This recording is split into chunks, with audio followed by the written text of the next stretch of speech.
Today, we are here to discuss the Skid Row Housing Trust.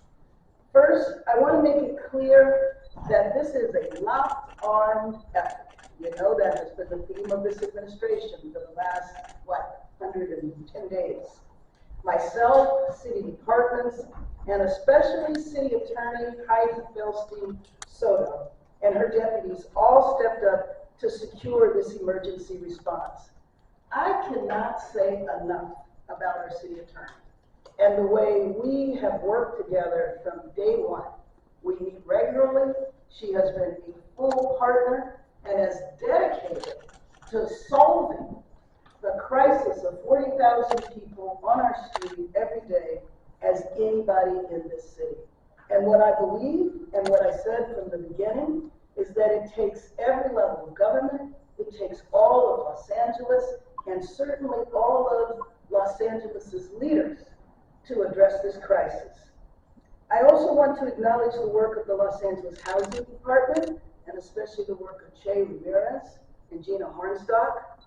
They have provided both financial assessment and code enforcement services to this effort.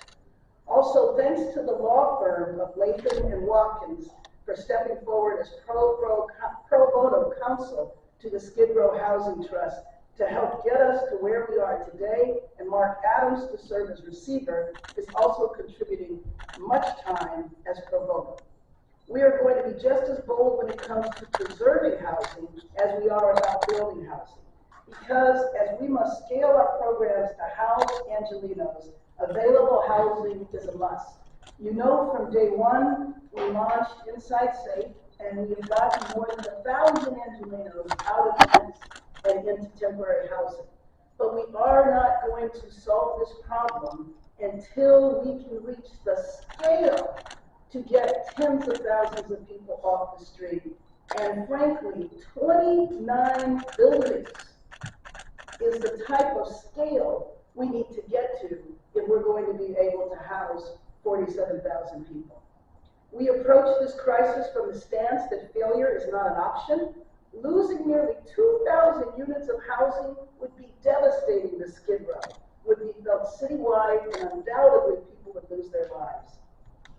As we scale our programs to bring Angelenos inside, like Inside Safe, we need to ensure that our housing supply meets the needs, and that's what today is about. My office and city departments have been working over the past month to address the urgent livability concerns to keep people housed. We had to engage the fire department to carry disabled Angelenos out of their homes because the elevator in the building broke down twice. We coordinated food for those who couldn't leave their homes, and LASA stepped in with relocation vouchers. The city acted to provide security for the safety of residents there as well. With the housing department working closely with the city attorney, the city clerk, and the city council to act quickly to provide desperately needed security services to protect residents and the properties. And while we did that, we were looking for a lasting solution, and that's what we are announcing today. The city attorney and my office have worked on a legal strategy that is going to go into effect today to put Skid Row Housing Trust under new leadership to stabilize the situation, move properties into the control of entities capable of operating them in the long term, and to identify potential city funds to rehabilitate and keep units and buildings alive. When we house Angelenos, we do our best to ensure that they are housed near the communities they live in. While we will not be able to house and help residents, we will not be able to house and help residents in Skid Row if we abandon the housing in Skid Row. I think oftentimes that Angelenos don't realize that Skid Row, with all of the problems that it has, is an actual community. So let me just talk about my partner standing next to me, who I mentioned, our city attorney.